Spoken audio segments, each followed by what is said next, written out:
Nishmat, Yosef Ben Yaakov.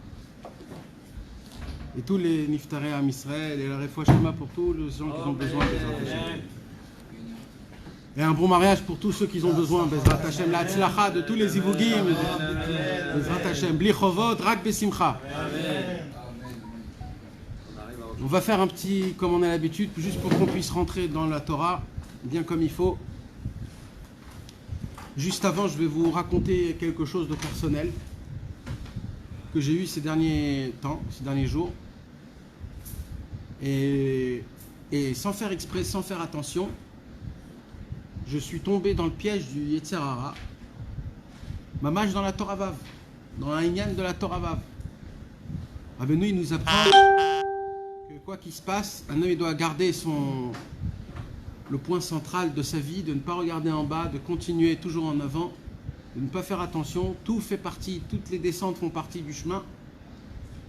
Quand on arrête les descentes et qu'on regarde les descentes en particulier, c'est très grave. Ce qu'il faut regarder, c'est l'ensemble, tout le temps. Et Rabbeinu, il dit, tant qu'un homme, il est en mode de Teshuvah, et en plus que Rabbeinu, il a dit de faire Teshuvah sur Teshuvah, ça veut dire quoi Teshuvah sur Teshuvah? Alors j'ai entendu un pshat d'un chassid Breslev, un ancien. C'est un pshat, c'est pas un pshat, c'est un drash, que lui, il a expliqué que ça veut dire quoi de faire Teshuvah sur Teshuvah. D'abord, le pshat, ça veut dire quoi? C'est de faire Teshuvah, et après de faire Teshuvah sur la Teshuvah que tu as fait avant. Parce que la Teshuvah que tu avais fait avant, c'était pas une Teshuvah qui était parfaite, donc maintenant que tu as avancé un peu plus, ta Teshuvah, elle sera meilleure. Mais ce que j'ai entendu de ce chassid Breslev, il a dit non.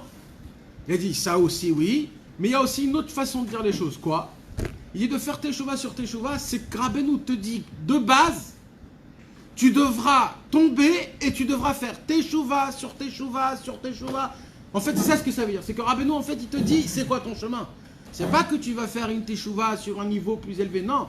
C'est que tu devras vivre un moment de Teshuvah sur Teshuvah. Tu tomberas, tu devras faire encore Teshuvah, tu retomberas, tu referas encore Teshuvah. Et quand un homme, il arrivera à une expertise dans ce travail, de ne plus prendre à cœur ce qui t'arrive et d'essayer à fond de continuer, grâce à ça, un homme, il pourra arriver à, en fin de compte, de faire Teshuvah. Maintenant, mes amis, on en parle, ça fait déjà 1 an. C'est ça. C'est ça. Mais pchitout, c'est ça. C'est de se dire que il y a des fois des gens, ils voient un film et en plein milieu du film, il y a un qui meurt. Et il commence à pleurer, il commence à pleurer, à pleurer. Mais mon frère, regarde la fin du film. D'abord, apprends c'est qui le héros du film. Et après, tu verras c'est qui. Et à la fin du film, tu es content. Alors, c'est ça ce qu'il nous dit Rabbeinu. Il nous dit Rabbeinu, vous regardez le présent du maintenant. Attendez un petit peu, vous allez voir. En fait, tout ce qui s'est passé de mal, c'est exceptionnel parce qu'on ne sait pas. Mais qui sont mes amis, et moi je suis tombé dans le piège du Yetzer Hara et j'avais même pas fait attention, Bichlal, de ce que Rabbeinu il avait dit en Torah Vav, malgré qu'on est dedans et qu'on étudie et qu'on en parle et qu'on fait des cours et et que plus tard après je me suis refait la photo et là je me suis dit regarde-moi ça. On en parle toute la journée des Torah Vav, on parle toute la journée de Teshuvah sur Teshuvah, on parle toute la journée de Yishma Bizyono Idom Vishtok, il faut monter, il faut descendre, on parle des super belles paroles.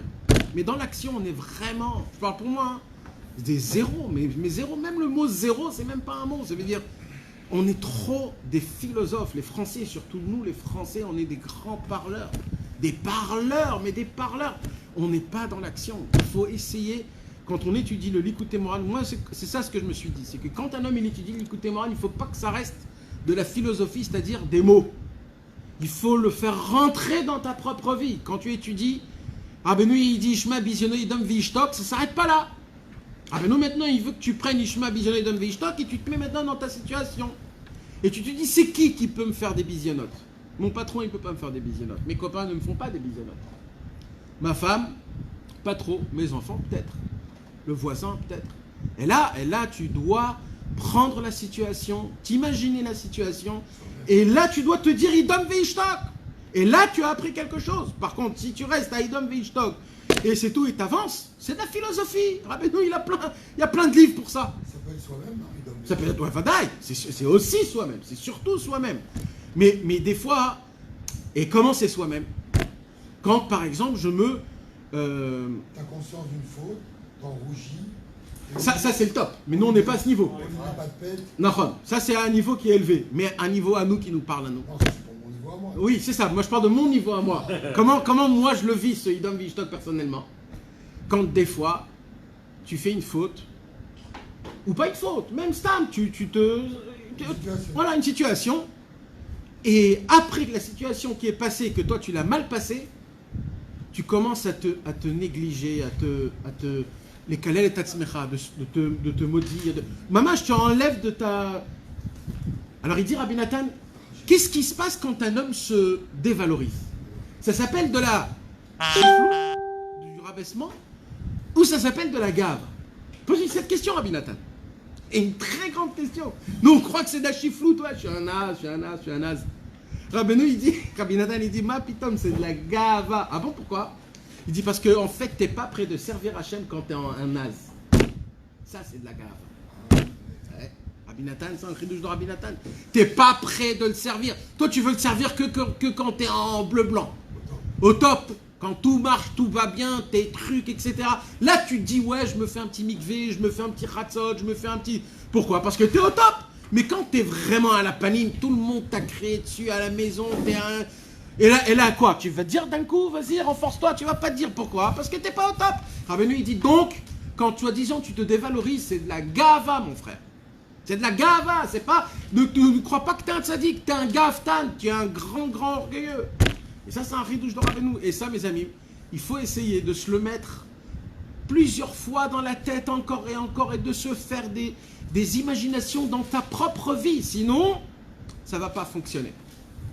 J'ai entendu une très belle histoire aujourd'hui, je suis obligé de vous la dire, ça touche notre Torah. Une histoire que ça se pourrait, vous la connaissez tous, dans la Gemara, Vodazara, Daf Yud Aleph, Elazar ben Dourdia. Elazar ben Dourdia, vous avez entendu parler de ce nom-là? C'était à l'époque des Tanaïm. Elazar ben Dourdia, la Gemara nous raconte, il n'y avait pas une prostituée qui n'est pas allée chez elle. Il est allé chez tous. Jusqu'à qu'un jour, il entend parler d'une prostituée très spéciale et qu'il faut payer plein d'argent, etc. Il s'est dit, j'y vais. Ouais, elle avait des lits en or, chaque lit, c'était toute une histoire, on ne va pas rentrer dans les détails. Ouais, ben vadaï, ça c'est certain, c'est les chevarekim, c'est plusieurs choses. Et là-bas, il fallait une... il fallait un sac de pièces d'or pour... Mais lui, Elazar ben Dourdia, c'était un bel homme, c'était un homme sage, c'était un homme qui était important, etc. Alors il a amené le sac de pièces d'or, mamache. Il a amené le sac de pièces d'or, il vient, il rentre, il frappe à la porte, il lui donne le pièce d'or, pas de problème, tu rentres, voilà. En plein milieu de la situation, la femme lui dit, toi, jamais tu feras tchouva. Il a entendu ça, il a dit, pourquoi? Il a dit, jamais tu feras tchouva. Ok, il s'est rhabillé, il est sorti dehors, il commence à marcher, il passe devant une montagne, il dit, montagne, Bakshir Rachamim Alay, demande pitié à Hachem pour moi.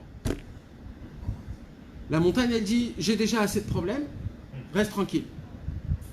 Il demande au soleil, soleil, demande pitié pour moi. Le soleil lui dit la même chose, la lune la même chose, le ciel la même chose, la mer la même chose.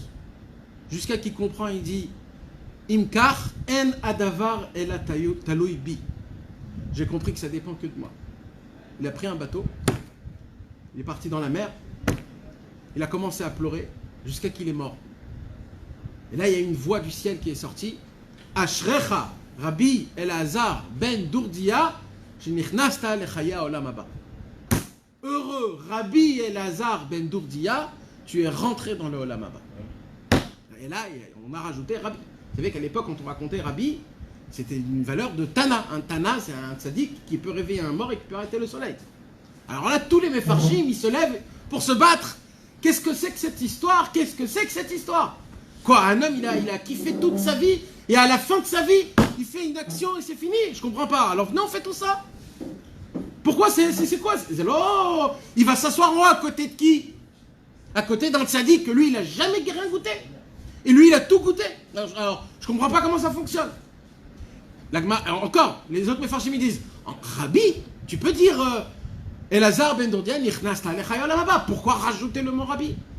Et ainsi de suite, tous les Mefarshim, tous les commentateurs de la Gemara se battent sur cette histoire. Qu'est-ce que c'est que cette histoire? Qu'est-ce que c'est que cette histoire?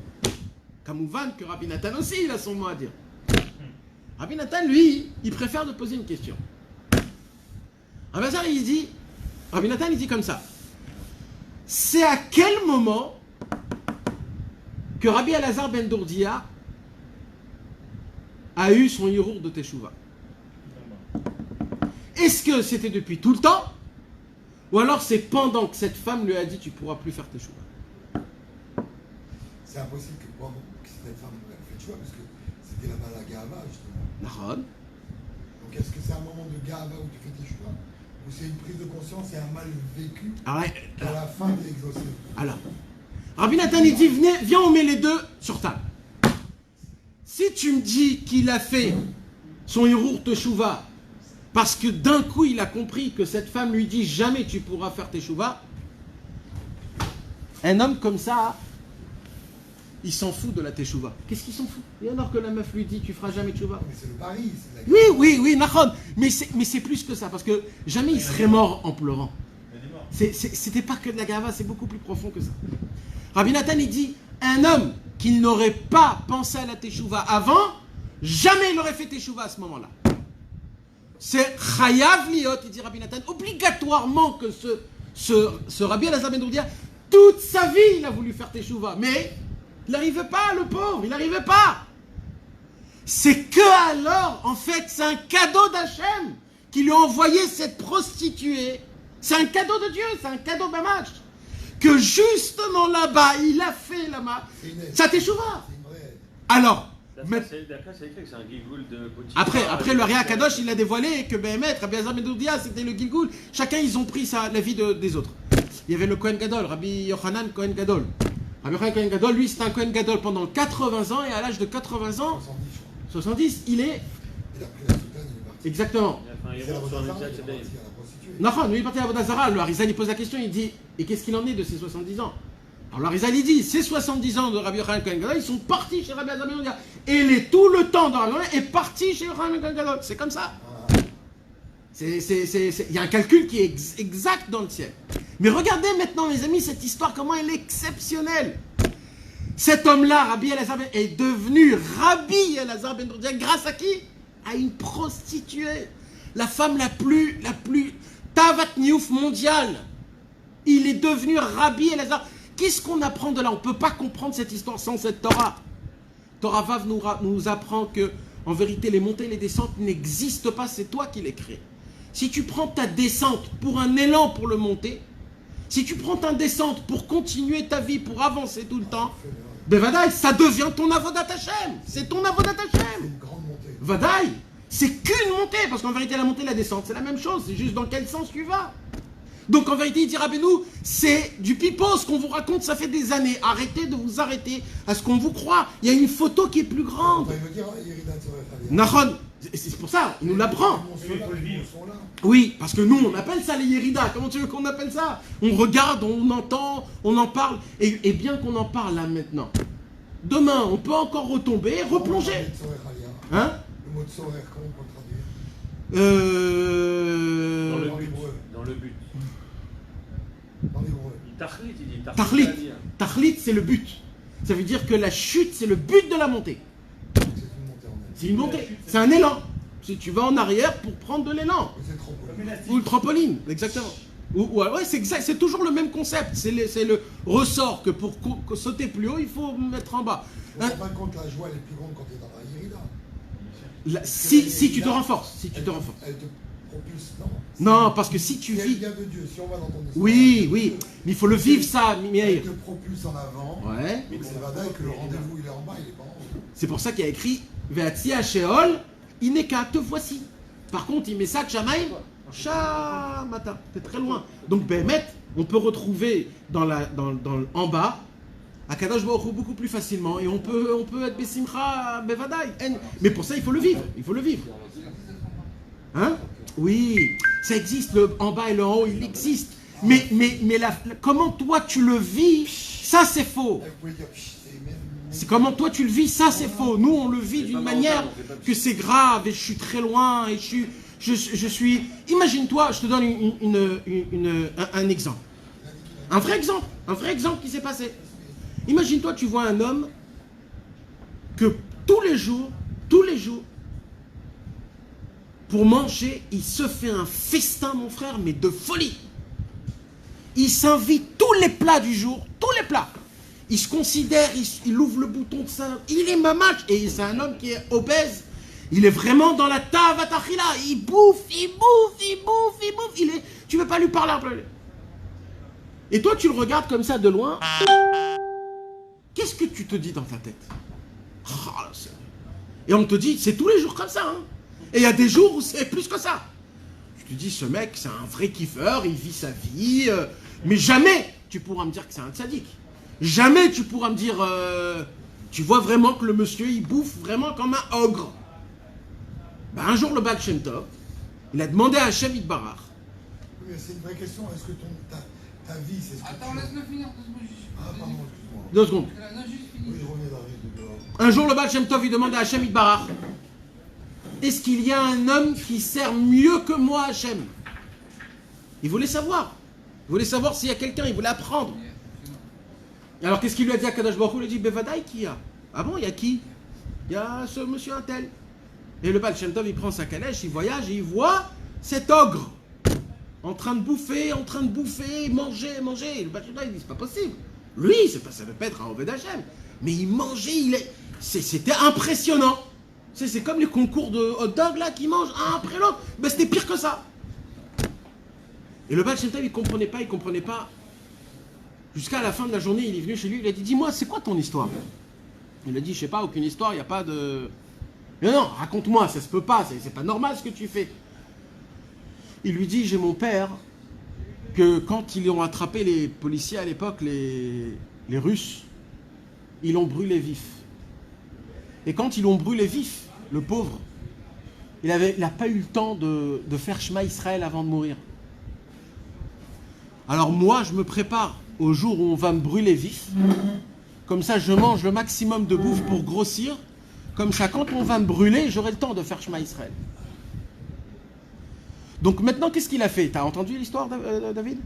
T'as pas entendu? Si, j'ai entendu l'histoire. Alors maintenant, qu'est-ce que tu vois dans cette histoire? Dans cette histoire, tu vois que maintenant... La Grèce a brûlé. Alors, de là, on voit que quoi? On voit que maintenant, tout ce que tu voyais, ça a changé de... C'est ça ce que Rabbeinu veut t'apprendre. Rabbeinu veut t'apprendre que la vie que tu mènes, les choses que tu crois qui sont des chutes, des descentes, des montées, Rabbeinu il dit, mon frère, c'est toi qui le crée. Il a écrit Re'e Anochi Noten Lifnechem Hayom Bracha ou Klala. Ça veut dire quoi? Regardez, je vous donne de la bracha et de la klala. Qu'est-ce qu'il dit le Baal Shem Tov? Le Baal Shem Tov il dit, c'est comment tu vois que tu crées ou la bracha ou la klala. C'est toi qui le crée. La bracha et la klala, c'est toi qui le crée. Tu le vis. Oui, c'est comment tu le vis. C'est ce qu'on vient de dire. C'est comment tu vis les choses. Rabbeinu, il nous apprend à vivre les endroits là où on est minus, les endroits là où on chute, les endroits là où on est les plus forts. Il nous apprend à être le patron là-bas. Tu as compris ou pas? Mais là, mais c'est. En fait, mais je le comprends différemment. Tout à l'heure, mais on écoutait moi la partie. Dans le Tignana, la 48, la Torah 48, je suis bloqué, ça fait 2 semaines ou 2 yeux. Je la relis.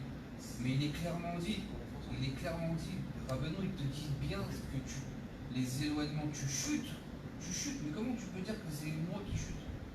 Alors c'est non, là-bas il dit, qui carvout. J'ai pas compris ta question. Je ne comprends pas ta question. Alors tu dis, c'est une nous qui créons la chute. Non, pas créer la magie, excuse-moi, avec le respect que je te dois. C'est pas créer, c'est comment tu le vis. Oui, comment tu le vis. Ça n'a rien à voir avec créer. C'est ce qui est dit là-bas dans la Torah aussi, c'est ce que toi vis. tu crois qu'il y a une nitra chakout, c'est une nitra carvout. Rabbeinu, il te dit comme ça. Il faut que tu sois fort dans ton service divin, parce que quand tu fais tchouva, tu crois que tu es repoussé d'Hachem. En réalité, tu dois te renforcer, d'accord? Alors toi, et tu dois te renforcer dans ton éloignement.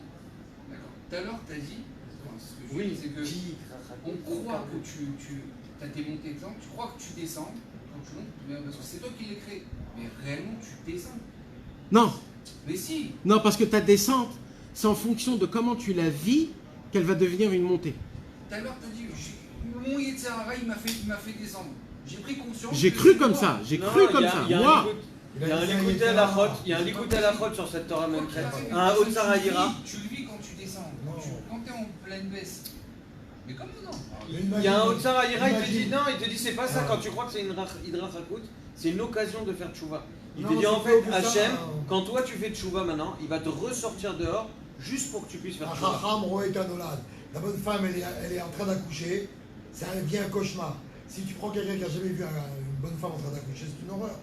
Elle maintenant. Non, mais lui il parle au niveau personnel. Où elle crie, elle dit je vais mourir, je vais mourir. non mais c'est pareil. Elle arrête d'accoucher. Au niveau personnel, c'est une occasion que tu as de faire tchouva, de tout réparer, de fou. Tu peux le voir Ce que je magnifique viens de vous l'histoire. dire, c'est énorme, vous comprenez rien. Non mais c'est mamage ça, c'est mamage, c'est comme ça. Tu peux leur dire que j'explique. Oui, oui, c'est comme ça. Ton regard, c'est comment? Si tu vois ta femme, elle est en train Donne-moi un exemple. Elle t'accouche. Bon, à part ça. Donne-moi un exemple concret. Donne-moi un exemple concret. J'arrive pas à comprendre ce que tu me dis. J'arrive pas à comprendre.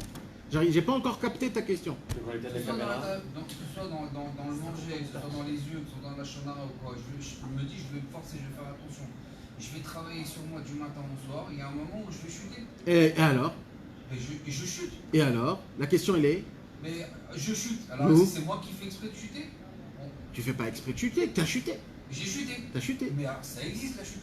Elle existe la chute. Alors non, j'ai mal compris. Mais Rabbeinu il vient, il t'apprend que maintenant que t'as chuté, Rabbeinu il te dit, cette chute elle peut devenir une montée. Cette chute. Comment? Si grâce à cette chute, c'est ça qui va te donner un élan pour continuer à monter, pour que te dire qu'en vérité, sans cette chute, tu ne peux pas monter. Comme Rabbi Elazar ben Dourdia. Rabbi Elazar ben Dourdia, il a dû chuter là-bas, pour que de là-bas, elle-même, il remonte. Alors, je reviens à mon histoire. Écoutez mon histoire. Vous vous rappelez de l'histoire de Rabbi Elazar ben Dourdia, Ken? Il a fait. Qu'est-ce qu'il lui a dit, la femme? Tu feras jamais de tchouva. C'est qui dit ça? C'est qui dit ça? Tu feras jamais de tchouva. C'est une fille qui elle-même elle a dépensé des tchouva, si elle lui parle de tchouva, non? Ça aussi? Non, mais là, tu vois son aspect. Non, mais c'est qui dit ça en vérité? Ben, mes amis. C'est pas l'Yetzirara, c'est pire que ça. Parce que elle est qui, elle? Elle fait tomber les hommes. Donc, elle, c'est la cause. C'est tout le inyan du niouf, de la débauche. Ça veut dire, c'est la débauche en elle-même. C'est le symbole de la débauche qui vient à cet homme. Et qu'est-ce qu'il dit, le symbole de la débauche? Mais toi, je te connais, ça fait très longtemps. Tu tournes chez nous tous les jours. Jamais tu feras tchouva. Maintenant, mes amis, si la Gemara le raconte, c'est que c'est Emet. C'est Emet. Par contre, lui, il s'est dit quoi? Il s'est dit, ça se peut pas que dans moi, j'ai envie de faire teshuva tous les jours. Ça aussi, c'est qui le dit en moi, ça? C'est pas moi. C'est qui le dit en moi? Ça aussi, c'est une voix. Il faut interpréter, c'est qui cette voix? Et là, il a compris que c'est qui cette voix? C'est le Yetzeratov. Et là, il a compris qu'il y a deux voix. Il y a la voix de la débauche qui fait un calcul qui est A plus B égale à C. C'est énorme. Et ça, c'est ça. Par contre, le Yetzeratov, il te dit, non, c'est vrai que tu as fauté, mais maintenant tu peux prendre ça comme un élan. Comme un élan. C'est énorme. La faute, elle n'existe pas. Exact. Il n'y a pas de faute en vrai. Si tu arrives à la mener. Exactement. Parce que puisqu'elle peut la transformer en exactement. Elle a maman chou. C'est énorme, énorme. Elle est où la prostituée? Maintenant, j'ai entendu une autre histoire, je suis obligé de vous la raconter. Cette fois, c'est une histoire réelle d'un ami qui m'a raconté hier. Écoutez bien cette histoire, écoute bien. Un ami, hier, il m'a raconté qu'il était un Baal Tchouva. C'était un Baal Tchouva, et avant que c'était un Baal Tchouva, c'était le genre de Chiloni qu'il ne connaissait rien. Rien, mamache, rien. Il ne savait pas, à Sourmouta, rien, il ne connaissait pas. Un jour, à l'âge de 28 ans, il tombe sur un livre. Un Meshivat Nefesh de Rabbeinu. T'as vu ce que t'as dit? Il tombe. Il tombe sur un livre Meshivat Nefesh de Rabbeinu. Et il lit. Il a terminé le livre en une seule nuit. Mais il n'a rien compris ce qu'il avait écrit là-bas. Le matin, il voit un mec avec une kippa et il lui dit « Achi, mazé shmirat abrit ?» C'est quoi shmirat abrit? Alors le monsieur, il dit « Regarde, mais où t'as lu ça ?» Il dit « Je sais pas, j'ai lu un livre Breslev, là-bas il parle de brit, tout le temps brit. c'est quoi le Shmirat Habrit? Alors il lui a dit, écoute, il y a un issour comme ça de ne pas jeter des gouttes en vin. Alors, il dit, quoi, c'est pas vrai, ben mec, il y a un truc comme ça, mais comment c'est possible? Ouais, ça existe, c'est comme ça, c'est interdit, c'est très grave, etc.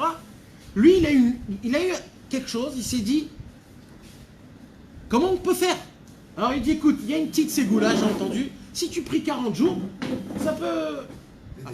Alors lui, il s'est dit, pendant 40 jours, je vais tout faire pour pas tomber.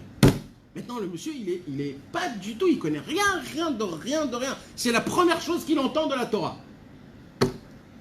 Il m'a dit, Nathan, pendant toute ma vie, j'ai pas eu autant d'occasions pendant ces 40 jours. Toute ma vie en entière, ça n'existait pas ce qui m'est arrivé. Il m'a dit le 38e jour. 38e jour, il s'est passé un truc, lui, il se dit dans sa tête, moi, rien, je tiens comme un homme. Et il a eu une occasion, des bêtises, il est tombé. Il rentre se laver, et dans la douche, il commence à pleurer pour la première fois de sa vie. Il a dit, pour la première fois de ma vie, j'ai ressenti que j'ai fait une faute devant Hachem. Il dit, maintenant je connais rien, mais c'est la première fois de ma vie que j'ai ressenti cette chose-là. Le 38e jour, et il s'est effondré, il n'en pouvait plus, il ne savait plus quoi faire. Et là, il m'a regardé, 15 ans plus tard, et il m'a dit, tu sais quoi, Nathan? Si je ne serais pas tombé, jamais je serais aujourd'hui avec des potes et une barbe. C'est pourquoi? Parce que si j'aurais tenu les 40 jours, je me serais dit, ah, ça y est, j'ai fait 40 jours, je peux être un homme religieux, mais je choisis de ne pas être religieux. Le fait que je suis tombé, le fait que j'ai eu ce mal, que je me suis senti loin d'Hachem, que ça m'a rongé, je me suis dit, il faut encore un autre 40 jours. Et tu crois qu'il a gardé ces 40 jours? Non, il est retombé. Mais ça l'a ramené encore et ça l'a rapproché. Et il m'a dit, Hachem, il m'a enlevé ma gava jusqu'à qu'il ne restait plus rien de moi.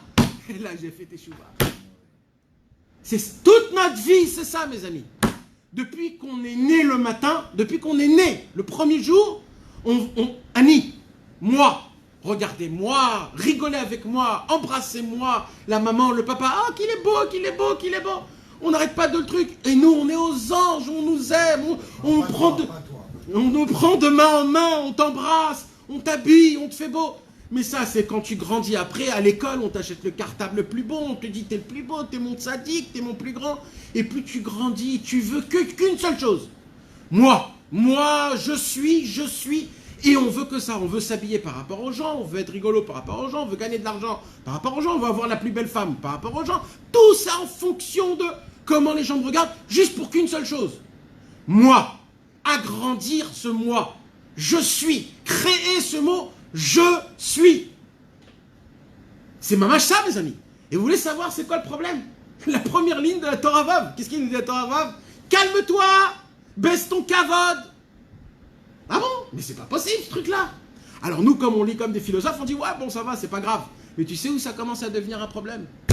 Ça commence à devenir un problème quand tu fais tes chouvas. Alors écoutez bien ce que je vais vous dire. Vous voulez savoir pourquoi Rabbeinu il nous dit en vérité, vous ne savez pas faire tes chouvas. Même l'homme le plus grand et le plus fort au monde ne peut pas faire tes chouvas en une seule fois. Pourquoi? L'ego. C'est quoi de faire tes chouvas? Le faire tes chouvas, c'est d'admettre la faute à ta personnalité. C'est quoi une faute? Une faute, c'est t'es pas le mec qu'on croit. Parce que dans une faute, c'est quoi? C'est une tentation. Si tu n'arrives pas à tenir à une tentation, t'es rien. T'es rien. C'est quoi un homme, Béhémet? Un homme, c'est quelqu'un qui s'est mis des barrières et il les tient, ces barrières. Quoi que ce soit. Si toi, tu tiens pas les barrières de la Torah, t'es nul. T'es zéro. T'es rien du tout. Cette barrière-là, tu les tiens pas, t'en tiendras pas d'autres. On peut te retrouver à voler, à mentir, parce que tu tiens pas les barrières de la Torah. C'est pas parce que c'est d'Afka la Torah, c'est stam des barrières. Donc, c'est quoi une faute, en fait? Ça t'enlève ta personnalité. Ça t'enlève qui tu crois que tu es. Et c'est ça notre problème, il dit Rabbeinu. Quand après tu fais tes chouvas, tu peux pas faire tes chouvas simplement. Pourquoi? Il dit Rabbeinu, parce que tu es rempli de toi-même. Tu peux pas l'admettre que cette faute, tu l'as fait, que ça appartient à toi. Tu te dis, cette faute, non, je suis tombé 5 minutes, c'est tout. Mais je suis resté le même mec que je suis. Rabbeinu, il te dit, non, mon frère. Vidouille, ça vient du mot, le shoresh, oda'a. Oda'a, ça veut dire une déclaration. Une déclaration à Hachem que quoi? Oui, je suis le genre de mec qui est marié avec des enfants, mais qui regarde quand même des autres femmes. Venez, on ouvre le Milon. Comment on appelle ça, le Milon? Viens, on ouvre le dictionnaire. Comment ça s'appelle un homme comme ça? Ça s'appelle comment? Quelqu'un sait? Comment ça s'appelle un homme comme ça? En français. Un pervers! Alors, tu t'imagines maintenant, si tu te dis, tu te regardes, tu dis, je suis un pervers, mais je suis pas un pervers, j'ai juste regardé celle-là. Il n'y a pas de mal, comme on dit, les Français. Il n'y a pas de mal, j'ai rien fait. Ouais, mais dans ta pensée, Chasvé Shalom, ce que tu as fait. Dans ta pensée, tu as déchiré des mondes. Et dans les mondes supérieurs, la pensée, c'est créer. Alors, dans ce monde-ci, tu n'as rien fait, mais en haut, tu as fait un désastre. Et là, tu veux pas l'admettre que tu es un pervers. C'est pour ça qu'il dit Rabbeinu, tu sais ce qu'il va te faire Hachem Yitbarach? Je vais t'apprendre. Vous savez ce que c'est le machine à laver? Alors écoutez bien ce que c'est la machine à laver. La machine à laver, c'est un truc rond comme ça, où tu fais rentrer dedans du linge sale. Vous savez c'est qui le linge sale? C'est nous. Et vous savez combien de fois elle tourne, la machine à laver? À peu près 1200 tours par machine. Tu sais ce que c'est de tourner 1200 fois? Rentre dans une machine à laver, tu sais les grandes là, où il y a des... les vertes là en français, là où il y a des... Ouais. Tu rentres là-bas, et tu commences à tourner. Tu sais ce qui se passe quand tu es dedans là-bas? De tous les côtés, c'est plus ce qui t'arrive. Après, on te fait un jet d'eau froid. Après, un jet d'eau chaud. Après, on t'envoie de la lessive. Après, du savon. Après, il y a essorage. Après, il y a pressé. Après, c'est le vitesse. Et là, tu te dis, mais qu'est-ce qui m'arrive dans ma vie, moi? Eh ben, t'es dans une... Comment on dit? Machine à laver. Mais tu crois que ça s'arrête là? Après, il faut ouvrir. Après, il faut maintenant l'étendre devant le soleil. Attends, Léat, mais il faut les deux côtés. Écoute bien. Après, il faut t'étendre. Où on va t'étendre? Dans le soleil, tu vas être comme ça. Pendant des heures jusqu'à que tu vas sécher. Mais après, ça ne s'arrête pas. Après, il faut te repasser. Mais avant que tu repasses, ta femme, elle a plein d'autres choses à faire à la maison. Donc ça peut rester 1 semaine, 2 semaines, 3 semaines. Des fois, tu perds une chaussette. Tu ne sais plus où est la chaussette. Ça se peut que c'est toi la chaussette. On t'a perdu, on ne sait plus où t'es. Vous savez ce que c'est, mes amis? Ça s'appelle quoi? Rabbeinu, il vient, il dit, vous savez ce que je vais faire avec vous? Moi, je ne suis pas comme les autres. Moi, les autres, qu'est-ce qu'ils font? Ils viennent et ils te disent tous les problèmes qu'il y a dans la maison. Alors, tu vois, ici, il y a une fissure. Ici, il y a du... Comment ça s'appelle, là, les trucs noirs? L'humidité. Là, il y a un champignon. Là, ça peut s'écrouler. Tout d'un coup, tu dis, écoute, moi, j'achète pas la maison. Allez, bye. Rabbeinu, il vient, il te dit... Regarde la maison, comment elle est belle. Il y a une toute petite fissure, mais c'est pas grave. Top, tu viens, tu prends ton pinceau, tu fais la petite fissure. Ça y est, tu l'as tout mis. Dès que t'étais bien, etc. Rabbeinu, il dit, tu sais, j'ai fait attention, sans faire exprès, au fond, là-bas, il y a une auréole. Il faut essayer de voir ce que c'est. Tu vas là-bas, tu essayes de gratter, tu mets, il y a encore de l'auréole, tu grattes un peu plus profond. Et là, tu vois que tout le plafond, il est en train de s'écrouler. Alors tu viens chez le patron, tu lui dis, mais c'est quoi cette maison? Tu dis, non, c'est rien du tout. Il faut juste mettre 2-3 petits produits et tout est ok. Tu mets les produits, ben mettre c'est ok. Mais après tu trouves une autre chose. Le tzaddik, lui, il te dit, si moi, je t'enlève ton ego en une seule fois, tu ne pourras pas servir Hachem. Alors je vais t'enlever ton ego, je vais te faire descendre de ton arbre, de là où tu es monté, parce que tu crois que tu es un grand professeur. Tu crois que tu es un grand sadique, tu crois que tu es un grand patron, un grand intelligent, un mec qui est riche. Alors je vais te faire descendre de là où tu es, petit à petit. Comment? Il dira Rabbeinu, je vais te faire des petits croche-pattes. Pam! Pam! Et alors qu'est-ce qui se passe avec ces croche-pattes? Tu vas tomber. Tu vas dire, oh là là, qu'est-ce que je suis naze. Rabbeinu dit, ne dis pas que tu es un naze. Je te mets juste à ta place. Je veux que tu saches qui tu es et je veux que tu connaisses l'endroit là à qui tu appartiens. Parce que malheureusement, c'est très facile de faire grandir des péotes, une barbe, un chapeau, une khalifa. C'est hyper facile. En 2-3 semaines, tu ne te reconnais plus. Tu deviens un grand rabbin. En plus, si tu as de l'étude, si tu as du khatzot, si tu as du vécu, toi-même, tu oublies qui t'étais à l'époque, d'où tu viens. Rabbeinu, il dit, rappelez toute votre vie d'où vous venez.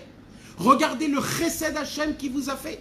Il dit, Rabbeinu, la seule façon pour laquelle un homme il doit regarder là où il est exactement, c'est pour comprendre qu'une seule chose. Et c'est ça l'essentiel de tout ce qu'on va étudier ce soir. Vous savez, c'est quoi? Le chesed Hachem, la bonté de Dieu, de tous les cadeaux qu'il nous a fait dans notre vie quotidienne. Vous croyez que c'est donné à tout le monde d'avoir une table de Shabbat avec sa femme, ses enfants, chanter? c'est pas donné à tout le monde, c'est donné que aux tzadikim. Si vous l'avez, c'est un cadeau du ciel. Vous croyez que c'est donné à tout le monde de prier 3 fois par jour? Béminyan, c'est pas donné à tout le monde. Même à l'époque de la Gemara, on priait pas 3 fois par jour à la synagogue. Alors si vous le faites, c'est un cadeau qu'Hachem vous a donné. Voyagez à Ouman chaque année. Vous croyez que c'est donné à tout le monde? Il y a 30 ans, des Chassidés Breslev meilleurs que nous, 100 fois meilleurs que nous, ne sont jamais allés à Ouman. Ils n'ont jamais fait un tikkun klali et ils sont morts comme ça. Et nous, on voyage comme si de rien n'était, on se pose des questions, est-ce qu'on va arriver, est-ce qu'on va pas arriver? C'est donné à tout le monde? C'est pas donné à tout le monde. Alors pourquoi nous, on l'a? C'est du chesed Hashem. Tout ce qu'on a, les études, la avodat Hashem, notre cœur, un peu de Torah, un peu de mitzvot, les chassadim, le loulav, le hétrog, les soukot. Vous croyez que c'était à l'époque comme ça, les soukot? Et c'était pas comme ça. Même en Eretz Israël, il y avait une soukha pour tout le monde. Le loulav, il y avait un loulav pour toute une ville. Aujourd'hui, on a tout est ouvert. C'est quoi ça? C'est du chesed Hashem. Chesed Hashem par rapport à quoi? Par rapport à qui tu es. Ne te vois pas comme qui tu crois que t'es, il dit Rabbeinu.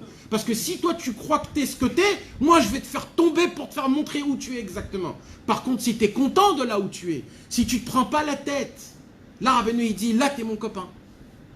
C'est pour cela que Rabbeinu il va dire, on va passer dans un chemin qui s'appelle Teshuva sur Teshuva. Ça veut dire quoi? Je vais te donner des câlins. Pour toi, tu vas le prendre comme des claques, mais c'est des câlins. Pour te ramener à ta place. Pour arrêter de te faire croire qui tu es. Parce que quand tu sers Hachem, tu sers ton ventre. Tu ne sers pas Hachem. Tu veux te créer une personnalité, tu veux te créer une sorte d'avodat Hachem que tu es, tu veux te faire croire quelque chose. Et comme ça, toi, tu veux servir Hachem. Des gens comme ça, le Yetzer Hara, il en a des centaines et des milliers. Il a des milliers. Le Yetzer Hara, c'est un très grand admour. Il a un très grand Shtraimel, le Yetzer Hara. Le Yetzer Hara, c'est pas un mec avec de la gomina et tout. C'est quelqu'un avec des péotes et une barbe, le Yetzer Hara. Et il a plein d'élèves. Et tous ces élèves, c'est qui? Ce sont des gens qui appliquent Torah ou mitzvot à la perfection. Mais c'est quoi le problème? C'est qu'ils sont remplis d'orgueil, remplis d'ego, remplis de jalousie, remplis de juges du mauvais côté. Que des midot rot. Ils n'ont pas d'avérotes, ils ont des midot rot. Ça, le Yetzer Hara, il s'en fout quand tu te lèves Hatzot. Il te dit, moi je vais te lever à Hatzot si tu as envie. C'est moi qui vais te lever. Tant que tu restes avec moi, je vais te faire Hatzot, je vais tout te faire. Par contre, si tu commences à vouloir servir Hachem Behemet comme lui le veut, là c'est un autre problème. Vous savez mes amis, il y a une grande question qu'on a posée. Rabbi Shmuel Hurwitz, il a posé une grande question. Vous savez tous qu'il y a eu 5 grands tzadikei Yesodei Olam. Moshe Rabbeinu, Rabbi Shimon Bar Yochai, le Harizal, le Baal Shem Tov, Rabbeinu Akadosh. C'est quoi la raison pour laquelle ces tzadikim sont descendus dans le monde? C'est en fonction des générations. Plus les générations ils tombaient et ils devenaient très graves, plus on amenait un très grand. À l'époque, il fallait Moshe Rabbeinu en tant que premier. Moshe Rabbeinu, il est venu, il a donné la Torah. Et là, Baruch Hashem, ils ont commencé à appliquer, ils sont rentrés en Eretz Israël, ils ont essayé de construire un Beth Amikdash. Mais il s'est passé malheureusement beaucoup de mauvaises choses. Le peuple juif a commencé à descendre, jusqu'à qu'il y avait un moment où c'était fini. On ne pouvait plus rien faire. Et là, Kadosh Baruch Hu, il décide, on envoie Rabbi Shimon Bar Yochai. Rabbi Shimon Bar Yochai, il vient tout de suite après la deuxième destruction du temple. C'est la lumière à la fin de l'obscurité de la grotte. Et Rabbi Shimon Bar Yochai, il a dévoilé le Zohar, mais le problème, c'est que le Zohar n'a pas été diffusé à cause des Romains. Alors la lumière de Rabbi Shimon, elle a encore brillé, mais pas beaucoup de temps. Quelques temps plus tard, plusieurs centaines d'années plus tard, le peuple juif, il a été complètement éparpillé en Espagne, au Portugal, l'Inquisition, la Croix-Rouge, tout ce qui s'est passé, que Dieu nous en préserve. Pas la Croix-Rouge, comment ça s'appelle? Le Massacre, Slava Adom. Hein? Les croisés, pardon. Parce qu'en hébreu, on dit la Croix-Rouge. C'est quoi la Croix-Rouge en... Ah, ok. Bekitso. Alors, et il s'est passé quoi? Il s'est passé que le peuple juif a été dispersé dans tous les endroits. Il fallait emmener tout de suite qui? Le Ari Akadosh, il est venu tout de suite après le Portugais. Après, malheureusement, il y a eu beaucoup de problèmes. Et le Baal Shem Tov, ils ont fait descendre le Baal Shem Tov. Le Baal Shem Tov, c'est lui qui a donné espoir au peuple juif, malgré qu'on est resté en Galoute. Mais la grande question est, comment ça se fait qu'après le Baal Shem Tov, Rabbeinu est venu 12 ans plus tard? 12 ans! Mais il s'est passé quoi en 12 ans? Il fallait l'emmener aujourd'hui, Rabbeinu. C'était ma match l'époque qu'il fallait l'emmener. Qu'est-ce qui s'est passé en 12 ans pour qu'on amène Rabbi Shimon et Rabbeinu autant de temps à un côté de l'autre? Comment c'est possible? Le Baal Shem Tov et Rabbeinu. Comment c'est possible? Et là, Rabbi Shmuel Horvitz, il dit une réponse exceptionnelle. Rabbi Shmuel Horvitz, il dit comme ça. Le Baal Shem Tov, sa puissance, elle est tellement grande que lui, il a choisi tous ses élèves, c'était tous des Neshamot qui étaient en fin fond du Gehinom, dans des endroits où le Gehinom même ne veut pas d'eux. Le Baal Shem Tov, il est descendu là-bas, il a ramassé tout ce qu'il y avait là-bas, tout. Tout ce qu'il avait, il a tout ramassé. Et dès qu'il a ramassé, il leur a donné une lumière tellement grande qu'ils ont fait que monter tout le temps. Et donc, on se retrouve avec des centaines d'élèves du Baal Shem Tov, tous des bombes atomiques très très grandes. Mais il y a un problème. C'est quoi le problème? C'est que quand tu étais dans le Gehinom, frérot, tu as fait des fautes. Ça s'appelle des Netzutzot. Ces Netzutzot là, c'est des parties de toi qui sont restées en bas. Il faut qu'il y ait quelqu'un qui vienne les prendre. Ça t'appartient. Chaque homme, quand il fait des fautes, il jette de sa neshama des étincelles. Ces étincelles-là, il les perd. Ça lui appartient. C'est des forces. Ça t'appartient, il faut qu'on te les prenne. Mais comme le Baal Shem Tov, il a fait rentrer une lumière tellement grande qu'il a enlevé presque le libre arbitre, donc tous les tzadikim, ils sont devenus des tzadikim en une seule fois, et plus jamais ils sont retombés.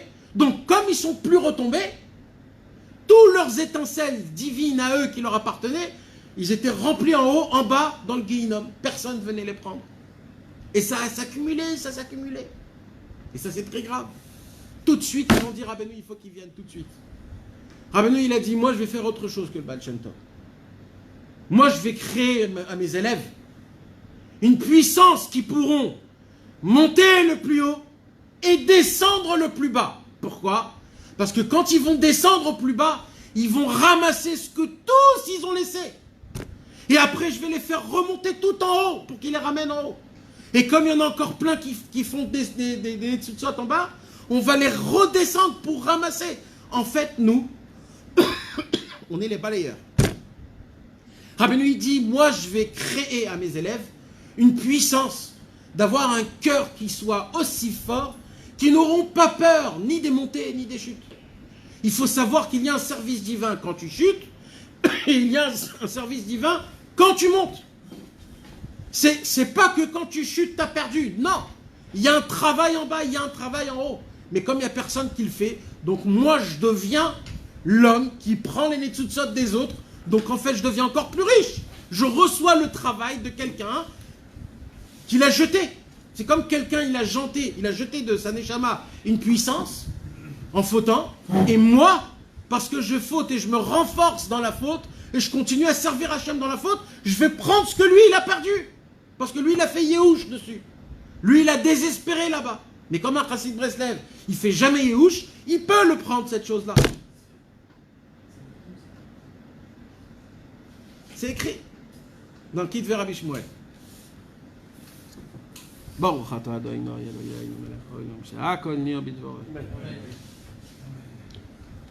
Ça, c'était l'introduction du cours. Maintenant, on va lire Bezrat Hashem dedans le Likutei Moharan. Et là, comme Rabbeinu, il a l'habitude de toujours nous émerveiller dans chaque Torah, lui. Nous, on croit qu'on a terminé la Torah. Nous, on croit qu'on a lu tout expliqué. On sait déjà tout ce qui s'est passé. Mais en vérité, même à la dernière ligne de la Torah du Likutei Moharan, Rabbeinu va nous apprendre des choses qu'on n'a pas appris dans toute la Torah Vav. Plus que ça, la Torah, ce que Rabbeinu il va nous dévoiler dans ces dernières lignes-là, c'est en fait la base la plus importante de toute la Torah Vav. Toute la Torah Vav dépend des lignes qu'on va lire ce soir. Ça veut dire celui qui croit qu'il connaît la Torah Vav, il se trompe. Alors maintenant écoutez, mes amis, Bezrat Hashem, qu'est-ce qu'on va étudier? Dernier chapitre, en bas, Torah Vav. Vehine mevoar. Vous avez ça? Ok. Vehine mevoar leel. C'est expliqué plus élevé, plus haut. Shalide admima vashtika sheshotkin lechavero. Que quand un homme il arrive à se taire dans sa bouche et dans son cœur, quand il a été humilié par quelqu'un, par un autrui, quand un homme il arrive à se taire à cette humiliation, dans sa bouche et dans son cœur, c'est-à-dire que même dans sa tête, il n'a aucune rancune envers lui, il ne le maudit pas, il ne le haït pas. Il se dit, ce qui s'est passé, ça vient du ciel, c'est pour ma teshuva. Quand un homme il arrive à faire ce travail-là, Aliedeze Zoche le teshuva. Rabbeinu il dit, c'est la plus grande porte pour faire teshuva. Vous vous rappelez pourquoi, mes amis? On avait dit qu'en fait, l'humiliation, c'est le point final. Ça veut dire quoi? Ça commence par quoi? Quand un homme il faute, il perd son existence. Vous vous rappelez de ce que je vous dis là? Il perd son existence. Comment il fait pour exister? Ça prend du temps pour exister. Comment ça prend du temps? Il faut qu'il vit en mode de teshuva. Ça veut dire quoi? Il monte, il descend, il monte, il descend, il monte, il descend. Et là, pendant ce temps-là, il se crée une expertise dans le chemin, dans le der. Au moment où il se crée une expertise dans le chemin, il crée les 2 fois Yabok, Baki, Baki, Baki Beratzo, Baki Beshov. Grâce à ça, il crée quoi? Le derer. Pour le derer, on a étudié la dernière fois, quand un homme il se renforce dans la montée, il allume une lumière dans le ciel qui s'appelle Kassa Besegol. Le nom de Eheye Bemiloui Yudin Besegol. Quand il se renforce dans les descentes, il allume une lumière qui s'appelle Sag Bechirik. C'est la lumière, c'est Yud Kevavke Bemiloui Yudin Vevavin avec le Chirik. Ce sont 2 noms d'Hachem, que ces 2 noms d'Hachem, ce sont nos 2 pieds. Un pied pour monter, un pied pour descendre. Est-ce qu'on peut marcher avec un seul pied? On ne peut pas marcher avec un seul pied. On a besoin de ces 2 pieds pour avancer. D'être un Baki Beratzo, Baki Beshov. 2 fois Baki, 2 fois 112 égale 224, qui est Derer. Derer, c'est quoi? C'est le chemin de ma vie. Anoten Bayam Derer. Il dit Rabbeinu, quand un homme il vit de cette manière-là, qu'est-ce qui se passe? Alors, Ki Yemin Rapshuta le Kabel Shavim. Tous les points, Segol et Chirik, égale à 400. 400, c'est Pshuta. Grâce à ça, Hachem nous tend la main pour faire Teshuvah. Comment ça ressemble quand Hachem nous tend la main pour faire Teshuvah? À quoi ça ressemble? Quand un jour un monsieur vient, il te dit « Qu'est-ce que t'es pas beau, toi ?» C'est une humiliation. Sache qu'au moment où tu as fait une humiliation, dans le ciel, Hachem, il te tend la main. Si tu fais Idom veishtok, allez, des ezochin et tchouva. Voilà le paragraphe que Rabbeinu nous a appris. Alors Rabbeinu, il continue et il dit comme ça. Sheu bechinat des ezochin et tchouva. De quel tchouva on est zoché? On a vu qu'il y a plusieurs teshuvah. Il y a la teshuvah du Olam Hazé. C'est quoi la teshuvah du Olam Hazé? C'est la teshuvah quand j'ai encore de l'ego. C'est la teshuvah quand je dis Hachem, pardon, j'ai regardé à droite, à gauche, pardon, excuse-moi. Bémet, je demande Bémet, pardon. Mais le problème, c'est quoi? C'est que mon ego n'a pas avalé que je suis un pervers. Alors je sais juste que j'ai fait une faute, pas plus que ça. Alors ça s'appelle une teshuvah du Olam Hazé. C'est une teshuvah d'un niveau bas. Il faudra beaucoup de temps jusqu'au jour où tu vas tellement tomber pour comprendre qu'en fait, tu fais partie d'une catégorie de personnes qui est vraiment pas à sa place. Et là, quand tu feras teshuvah, ça sera une teshuvah prinat olam haba. C'est quoi la teshuvah du olam haba? La teshuvah du olam haba, c'est quand tu reçois mamash, la lumière de Hachem Yitbarach qui s'appelle Bechinat Keter. Vous vous rappelez au tout début de la Torah? Let kavod belo kaf. Kaf Keter. Vous savez, mes amis, à quoi ressemble le mot Keter? Le mot Keter, mes amis, c'est la couronne. Et la couronne, elle est faite avec un chaf. Le mot Keter et le mot kavod, c'est avec un chaf. Le mot chaf, c'est une lettre qui est complètement courbée. C'est la lettre la plus courbée qu'il y a. Le bête, il n'est pas courbé, le bête. Le bête, il est carré. Le kouf, par contre, normalement, il est tout droit. Et qu'est-ce qu'on fait? On le tord jusqu'à qu'il devient un demi-zéro. Ça, c'est un homme que quand il reçoit une humiliation, il se baisse, il dit rien. C'est ça le kavod et c'est ça le keter. À qui on met, vous savez mes amis, la racine, j'ai cherché ça dans les livres. Ça m'a pris beaucoup de temps à trouver ça. J'ai trouvé ça dans les livres Goy. Je ne sais pas si ça existe chez les juifs. En tout cas, j'ai vu comme ça. D'où vient la racine de la couronne? La racine de la couronne remplie de diamants. D'où elle vient la racine? Des rois. Mais comment c'est venu? Comment l'idée qu'un roi il doit mettre une couronne sur sa tête? Peut-être c'était un cheval ou une cape ou alors un sceptre. Pourquoi la couronne? Qu'est-ce qu'il y a de spécial à la couronne? La couronne, elle devait peser lourd. Comme ça, quand on met sur le roi ne se croit pas que c'est le patron du monde. Il a toujours la tête qui lui pèse lourd grâce à la couronne. Pour lui dire, c'est vrai que t'es le roi, mais pas trop, ça veut dire. Calme-toi, c'est pas comme tu crois. C'est comme ça que j'ai vu chez les Goïms. Ça se peut qu'on peut trouver, on peut habiller cette chose-là ici aussi. Le Inyan du Keter, mes amis, c'est quoi? C'est le fait de pouvoir kaf. C'est quoi le mot kaf? C'est un du mot kafouf. C'est quoi kafouf? Kafouf, c'est se plier, se courber.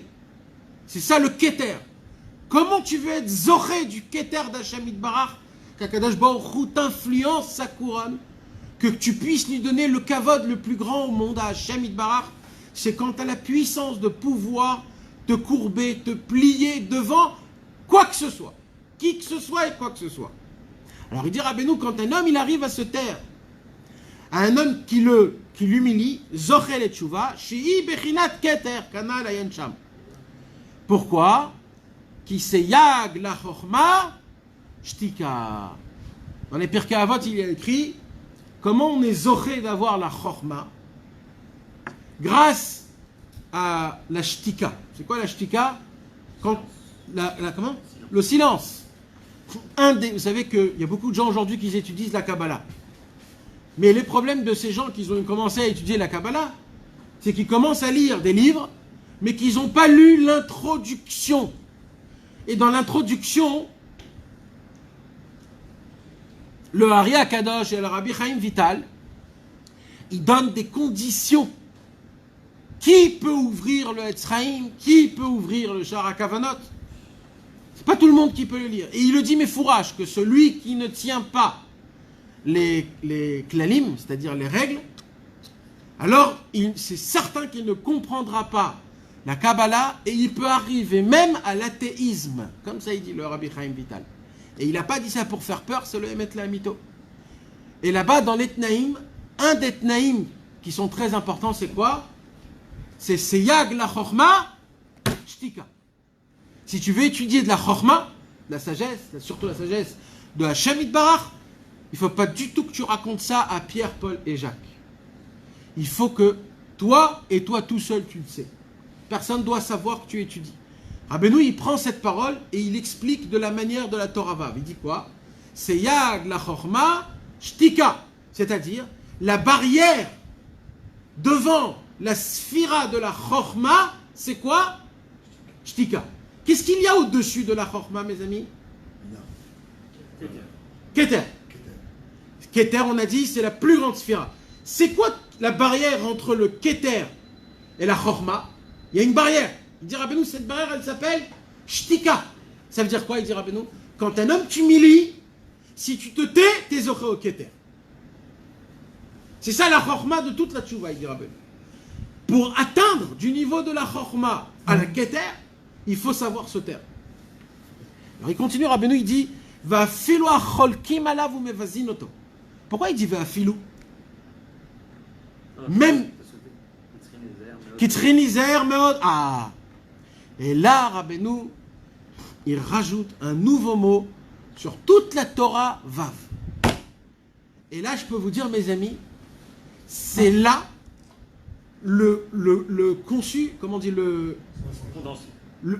non, concevoir, le mot concevoir, mais la conception.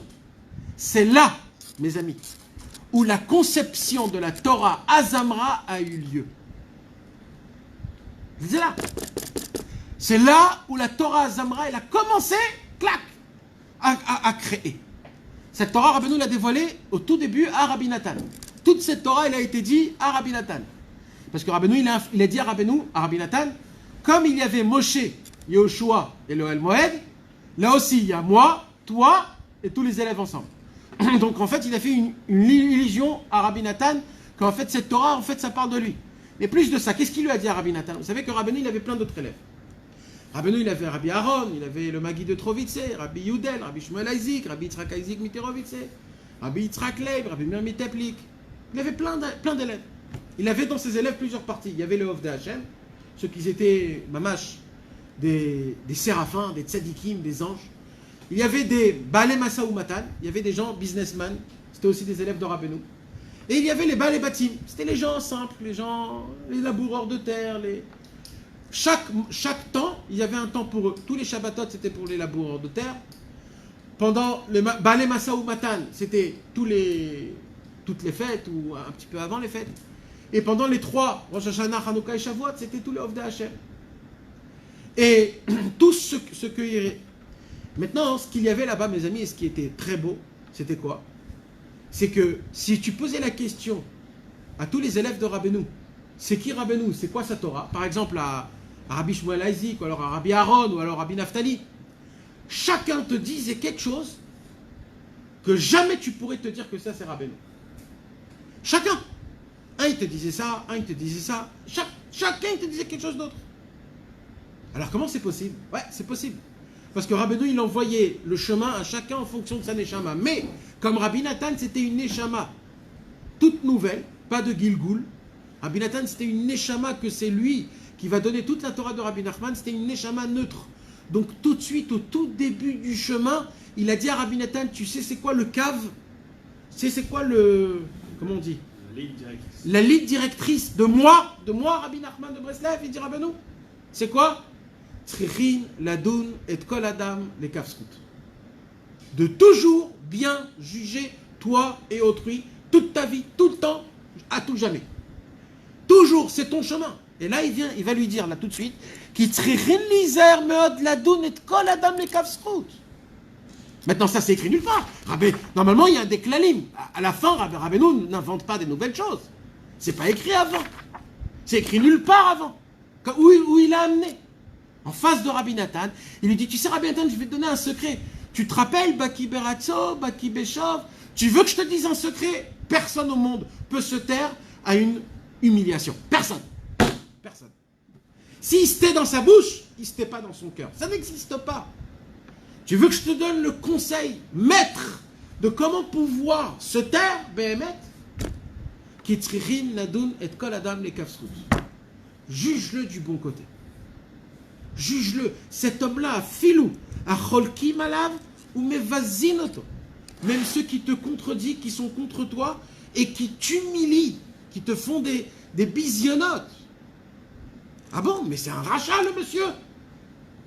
Ne rentre pas dans ce calcul. Il y a un autre calcul dans le ciel. On est en train de te rendre bitchouva. À chaque fois qu'on te fait un bisayon dans le ciel, on t'ouvre la porte de la teshuva. Arrête de regarder la situation telle qu'elle. Regarde plus haut. Regarde plus grand. On a dit, Rabbeinu nous apprend à regarder la photo en 4D, pas en 2D. Nous, on voit tout en 2D. Bien, pas bien. Je l'aime pas. Rabbeinu, il dit non. Il y a 4 dimensions, mon frère.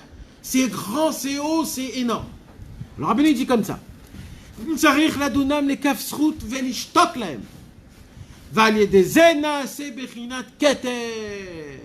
Il y a un secret énorme qui nous dévoile, Rabbeinu Akadosh. Rabbeinu, il nous dévoile et il nous apprend que quand un homme, il arrive à juger chacun du bon côté, qu'est-ce qui se passe à ce moment-là même? Grâce à ça, tu crées la couronne d'Hachem Yitbarach. Pourquoi? Kamouva ba midrash. Il y a un midrash dans Vaïkra, au tout début. Là-bas, il est écrit Mashal echad shematza et chavero sheu ose keter. Un jour, un homme, il marche et il voit son ami qu'il est en train de construire une couronne. Amar lo bishvil mi. Il lui a dit, c'est pour qui cette couronne? Amar lo bishvil hamelech. Il lui a dit, c'est pour le roi. Je suis en train de sculpter une couronne pour le roi. Amar lo kivan shu letzorech hamelech. Puisque cette couronne, elle est pour le roi, kol even tov shetimtza tikvaenu bo. Chaque belle pierre que tu trouveras, tu mettras sur cette couronne. Car, il dit Rabbeinu pareil, kol echad mi Israël, chacun du peuple juif, ou bechinat keter la Hashem Yitbarach. On est tous des couronnes de Dieu. C'est quoi la couronne d'Hachem, mes amis? Vous croyez qu'il a une couronne comme la reine d'Angleterre? Il n'a pas une couronne comme la reine d'Angleterre. Sa couronne, c'est nous. Nous, on est la couronne d'Hachem. Nous, on est la beauté de Dieu. Nous, on est la gloire d'Hachem Mitbarach. C'est vrai qu'Hachem, c'est le Tout-Puissant. C'est vrai qu'Akadosh Baruch Hu, c'est lui le plus fort au monde et qui peut tout faire en un seul instant. Mais parmi ces règles qu'il a créées dans le monde, il a fait en sorte que le peuple juif, c'est ça sa couronne. Imaginez-vous si Chas v'Shalom, la couronne d'Hachem n'est pas belle. Imaginez-vous si sur la couronne de Dieu, il y a des pierres, des cailloux que tu trouves par terre. Ça, c'est la gloire à Hachem. C'est pas de la gloire à Hachem. Alors il dit Rabbeinu comme ça.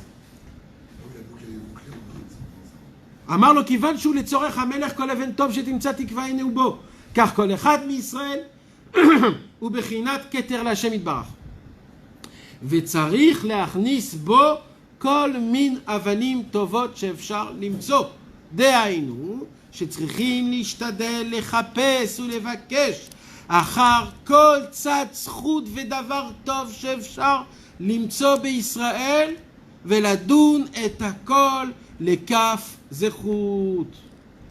Il dit, Rabbeinu Akadosh, ça c'est, moi j'ai vu ça nulle part dans aucun Sfarim, de la façon de comment Rabbeinu il explique ce midrash. Rabbeinu il dit, c'est très simple. Nous, on est la couronne d'Hachem. Quand tu juges quelqu'un du mauvais côté, tu rends la couronne d'Hachem avec une pierre qui est un caillou, qui est pas beau. Pourquoi? Parce que tu l'as jugé du mauvais côté. Par contre, si tu t'efforces de toutes tes forces de le juger du bon côté, tu essayes. C'est quoi de juger du bon côté? Alors ne vous trompez pas. Il y a quand un homme, il voit un homme faire une faute. Toi, tu vas le regarder, tu vas lui dire, bon, il ne savait pas. Nachot? Ça ne s'appelle pas juger du bon côté. On ne juge pas l'acte. On juge un autre acte. Ce que Rabbeinu, il nous dit, c'est quoi? Écoutez bien les mots. Srichin lishtadel. Les chapes ou les vakesh. Il faut chercher et demander quoi? Une autre action de ce qu'il a fait. Un homme, par exemple, il mange du porc. Tu ne vas pas dire il ne sait pas qu'il mange du porc. Non, ça c'est bêtise, ça c'est des bêtises. Il dit, Rabbeinu, ton travail à toi, c'est autre chose. C'est quoi? Tu dis, lui, hier, je l'ai vu au Minyan. C'est un bon juif. Et en plus de ça, il a une kippa. Tu dois trouver des bonnes choses qu'il a fait, des nekudot tovot. L'acte qu'il a fait en lui-même, tu le laisses, tu ne sais pas ce que c'est. Il dit Rabbeinu, quand un homme, tu vas lui chercher des bons points positifs, qu'est-ce que tu fais? Tu rends la couronne d'Akadosh Baruch Hu avec des pierres précieuses. Cet homme-là, il devient une pierre précieuse. Normalement, elle devient quoi? Normalement, c'est un caillou, ça devient de la boue, ça devient de la terre, ça devient des excréments, parce que cette personne, elle a sali la couronne d'Hachem, lui-même, c'est la couronne d'Hachem. C'est une pierre sur la couronne d'Akadosh Baruch Hu. Rabbeinu, il vient, il dit, tu sais comment se forment les pierres de la couronne d'Hachem? C'est de la façon de comment tu juges. C'est toi qui pshuto, toi en tant qu'être humain, Akadosh Baruch Hu t'a donné une puissance de pouvoir faire en sorte que la couronne qu'Akadosh Baruch Hu porte, c'est une couronne, ou alors de cailloux, ou alors de pierres précieuses. Comment? En les jugeant en bon côté. Mais Nathan, d'après ce qu'on avait dit au début, à la base, Idam Veishtok, c'est juste quelque part de ne pas tenir compte, Nachon. de détourner ton regard, de ne pas juger. Là, tu dis qu'il y a un travail... Non, j'ai pas dit de ne pas détourner le regard. Non, mais c'est-à-dire que tu aurais pu juste te taire, c'est-à-dire que tu ne calcules pas le gars. Simplement, tu ne calcules pas ce qu'il t'a dit. Là, tu dis non, il faut le juger favorablement. C'est déjà... C'est un chidouche, c'est le chidouche de la Torah Vav. Rabbeinu, il dévoile qu'à la fin de cette Torah, il te dit, mettre la vraie Avodat Hashem. Il dit, Rabbeinu, de base, un homme ne peut pas ne pas calculer. Parce que Rabbeinu, il te dit, si toi tu ne calcules pas, il dit, Rabbeinu, si tu te tais pour l'énerver, l'autre, t'as rien fait. C'est pire. Tu comprends? Rabbeinu, il te dit, toi, tu dois te taire, pas d'une façon où tu te tais pour que le mec qui se mord... Toi, tu dois te taire en façon de kafouf. Tu dois te courber. Pour le mec en face de toi, c'est l'homme méchané. Tu vas pas lui dire devant Non, mais lui, on... t'es un bon gars. De toute façon, tu te tais. Non. Peut-être tu fais peut-être autrement. Je sais pas si c'est quelque chose que tu dois lui dire à lui ou tu dois le penser. Moi, je crois que c'est plus le penser. Le juger dans ta pensée. De la façon de comment tu peux recevoir une humiliation sans que tu puisses, en la recevant, mettre. Comment? Dire, Rabbeinu, quand tu le juges du bon côté, tu te dis, mais lui, il vient de me crier, mais en vérité, c'est un bon gars. Il est gentil, ce monsieur. C'est juste du ciel, on veut me tester. Dans le ciel, on veut m'ouvrir quelque chose. Je veux faire teshuva. Et là, je suis tendu. Rabbeinu, ce qui dévoile ici, Rabbeinu, c'est un chidouche qu'on ne le retrouve pas dans toute la Torah Avav. Et apparemment, c'est là où, Mamash, la Torah de Azamra, elle commence à naître. C'est ici, Mamash. C'est un moyen. On la retrouve dans Torah Avav. Puisque tu dis, toute la Torah Ravav, c'est cette notion de se taire, de se taire, et pour passer des ridotes sur le Khalia. Donc si tu passes pas ce shlav de la doule de Kavzechut, tu ne peux pas comprendre cette notion de Yerida. Donc tu es obligé d'avoir cette clé-là. Sinon tu ne peux pas comprendre cette Torah. Ouais, mais il faut quand même la dire. C'est pour ça qu'il a dit ici. C'est un fonctionne avec les autres. C'est comme une boucle, que un se tient avec toutes les autres. Par contre, j'ai pas compris au début, on a expliqué, tu as dit que la Gava, le rendez-vous de la Gava, le Mahamar que tu as dit, c'était dans la Aliyah, d'accord? Ouais. Ok, alors qu'en vrai, si on a bien compris, la rencontre avec Dieu, elle est dans la Yerida. Aussi. Et pas aussi, elle est que là-bas. Non, elle est aussi là-bas, et tu peux la l'être. Dans la Aliyah, il n'y a que la rencontre avec toi. Il y a la rencontre. Oui, mais il y a quand même Hachem. C'est une autre façon, c'est une autre facette. C'est une autre facette. C'est quand tu es en bas. C'est surtout quand tu es en bas. Alors, la question? Alors, ma question, c'est que c'est la Gava, elle doit être justement dans la Aliyah. Vaikba libo bedarke Hachem. C'est pour ça qu'il y a écrit Vaikba libo, la Gava. Tu as le droit, bedarke Hachem. Quand tu montes, Dafka. Quand tu montes, tu dois te renforcer et te dire, je ne connais encore rien, il faut que je fonce encore plus. Par contre, quand tu descends, c'est là où tu dois te rappeler que Béhémet, c'est là ta place. C'est pas que tu as chuté. C'est qu'en fait, là, tu découvres, c'est ça ta place, Béhémet. Ta place, elle n'est pas là où tu crois où tu es pendant tout le temps de ta vie. Ta place, elle est Dafka quand tu chutes, c'est là où tu es, Béhémet. On t'a juste fait montrer juste un instant parce que tu ne peux pas tenir tout le temps là-bas. Alors on te fait descendre de temps en temps, on te dit voilà, rappelle-toi, c'est là où tu habites.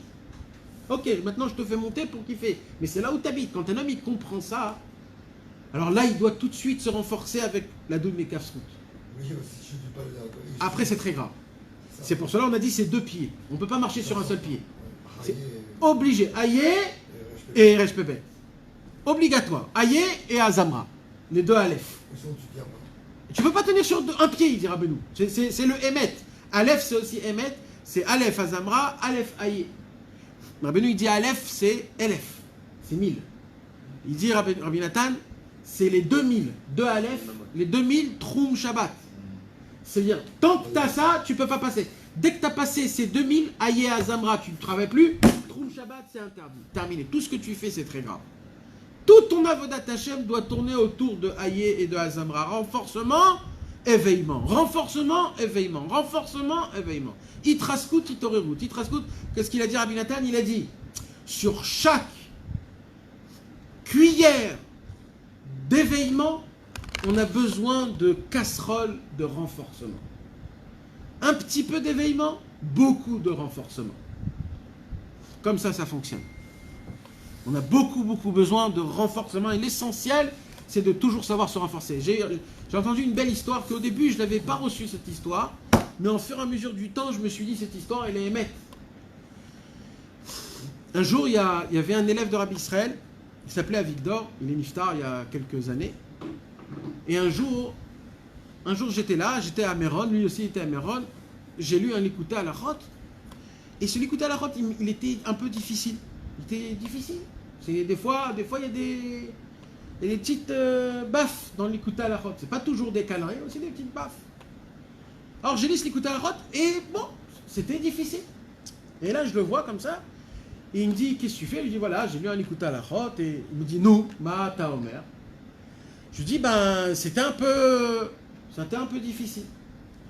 Il m'a dit, Imkacha, lo evanta. Si c'est comme ça, t'as rien compris. Je lui dis, bah, j'ai compris, c'est écrit en hébreu, je sais ce qu'il y a écrit. C'est à comprendre ou à admettre? Non, c'est difficile à admettre. C'était trop difficile, ça veut dire il te rentrait dedans. C'est comme par exemple, il y a une parole que Rabbeinu il te dit, maintenant celui qui me connaît, c'est déjà une avéra de faire une avéra. Ah, ça, tu nous rajoutes encore un truc, ça veut dire... des fois, il y a des paroles qui sont difficiles. Alors moi, je dis à cet homme-là, un élève de Rabbi Israël, je lui dis... Alors il m'a dit, si c'est comme ça que tu n'as rien compris. Je dis quoi? Si, j'ai compris, voilà, j'ai compris. Il m'a dit, sache une chose. Tout le but de Rabbi Nathan, dans tous ses livres et dans tous les endroits, est-ce que Rabbi Nathan répète des centaines de fois dans l'Ikutei Halachot, c'est toujours un seul point. Quoi? Renforce-toi. Si tu lis quelque chose et cette chose ne t'a pas renforcé, t'as pas compris le date de Rabbeinu. Relis-le, re-réfléchis, re-regarde, t'as pas compris. Parce que tout ce que Rabbeinu il te parle, c'est te tenir la main et de te dire je suis avec toi. Si tu n'as pas compris ça, tu n'as pas compris l'écouta à la fin.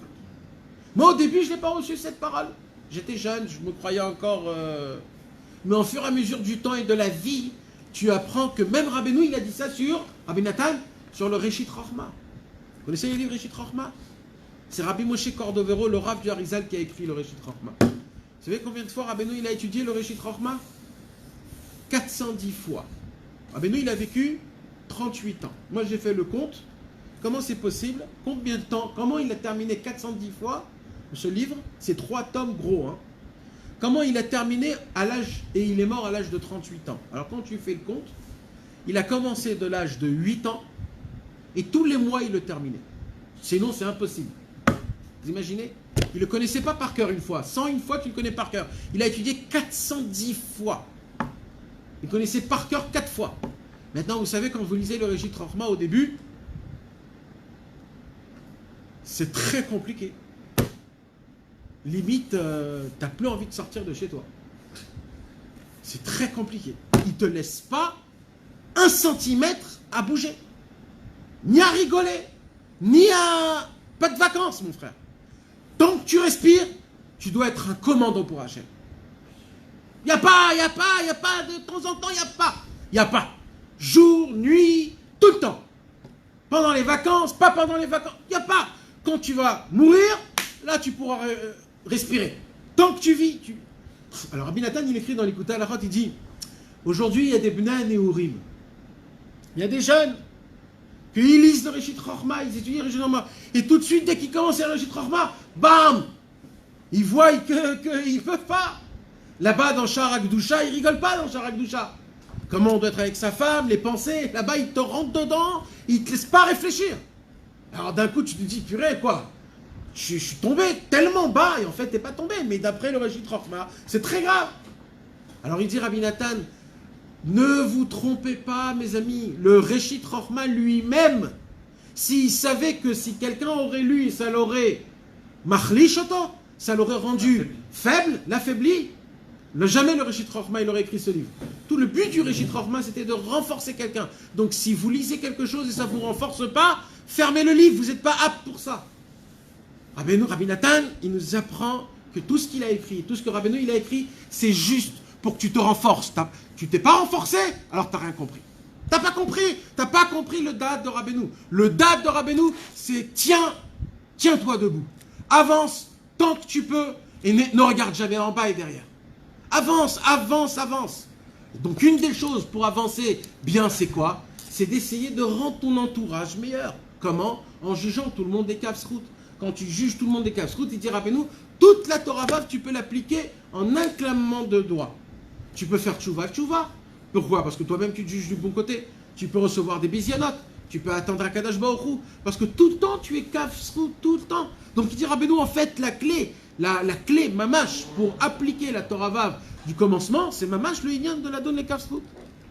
Ou comme les Chachamim nous l'ont appris, et ve dan et kol adam les Kavsrout. C'est la seule façon pour laquelle un homme, il a la possibilité de se taire quand on l'humilie. Alors bien sûr, comme on a dit tout à l'heure, ça peut être aussi des humiliations personnelles. Comment ça peut être une humiliation personnelle? Quand par exemple un homme, il se voit, il se dégoûte de soi-même, il a mal parlé, il a frappé son fils, ou quelque chose de pas bien. Et là tu te dis, oh là, qu'est-ce que je me supporte pas. Ça s'appelle quoi? C'est une humiliation qu'on te fait du ciel. Rabbeinu, il te dit, même sur toi, tu dois te juger du bon côté. Tu es gentil, tu as un bon cœur, ce que tu as fait, ça part d'une bonne action. Il dit, Rabbeinu, ne crois pas que on donne ça aux imbéciles. C'est un avodat Hashem, même pour les plus grands des tzadikim. De se juger du bon côté, de s'asseoir, et pendant 10 minutes se dire, je suis un bon gars, je suis un gentil, j'ai donné de la tzedaka, j'aime les gens, je veux être gentil. On doit se faire ce travail, mes amis. Car quand on trouve un mérite chez un homme, on trouve un mérite chez un homme que cet homme-là, c'est pas un grand tzaddik. C'est pas un très grand tzaddik. Et en plus de ça, cet homme-là, il t'a humilié. Ça veut dire, le mec qui t'a humilié, c'est un rachat. Et tu as toute la raison de lui rendre l'appareil. Mais tu vas faire quelque chose d'exceptionnel, plus fort que humain. Tu vas penser positif sur cet homme-là. Et bien il dit Rabbeinu, là tu fais le keter. Là tu reçois la couronne d'Hachem Yitbarach. Qu'il est fidato ou svaratonid menosheraou il levazototo. Un homme, des fois, quand il voit une situation, il dit, mais ça c'est alpia alacha, que je dois lui faire une réprimande, que je dois lui dire, c'est très grave ce que tu as fait. Allez, alors il dit, Rabbeinu, mais quand toi, tu essayes de juger du bon côté, malgré tout, allez, keter. Grâce à ça, tu crées la couronne d'Hachem. Aïnou kanal, c'est-à-dire tout ce qu'on a expliqué. Keter, kavod. Kavod, c'est le kaf. Le kaf, c'est le yud bemilouy. C'est le havaya, kassa besegol, chirik besak. C'est tout ce qu'on a expliqué. Shalidad bima ve'ashtika. Quand un homme il sait se taire, naase bechinat keter, kaniskar leil ve'haven. Et comprend bien tout ce qu'on a expliqué. Voilà mes amis, Baruch Hashem. Sauf. Pas une petite ligne de la pensée. Hein? Non, on va laisser. Chaque monde, c'est des. D'abord, il n'y en a plus ici, c'est terminé, on a terminé le livre. Là, il faut l'autre livre. Non. Bechol-Zat, en tout cas, mes amis, parce que il faut pas, on est encore en plein milieu du mois Elul, il faut encore continuer avec la Torah Vav. Nous, on a terminé parce que Bezrat Hashem, moi je pars à Ouman, mais nous, on va continuer, même à Ouman. Même vous allez continuer à faire le Kitzur Likutei Moharan Torah Vav. Essayez de faire la tfila dessus, essayez de faire Etzot Mevoharo, tous les Inyanim. Il y a beaucoup de choses encore à faire, Bezrat Hashem. Et après les fêtes, on commencera la nouvelle Torah, Torah Zayin, Torah exceptionnelle, qui va parler de Emouna, Tfila, Nissim et Eretz Israël, tout en même temps, Kedai Meod, que chacun renforce leurs amis pour essayer de venir, pour qu'il y ait un kibbutz un peu plus grand, Bezrat Hashem, que Akadosh Baruch Hu nous aide, qu'on puisse, réellement, appliquer cette Torah, vivre cette Torah, de rester toujours joyeux, en bonne santé, juger tout le monde du bon côté, pouvoir donner la couronne à Hachem Yitbarach qui sont faits de nous, et que nous on puisse vivre tout le temps une vie en mode de Teshuvah, Bezrat Hachem Yitbarach. Amen.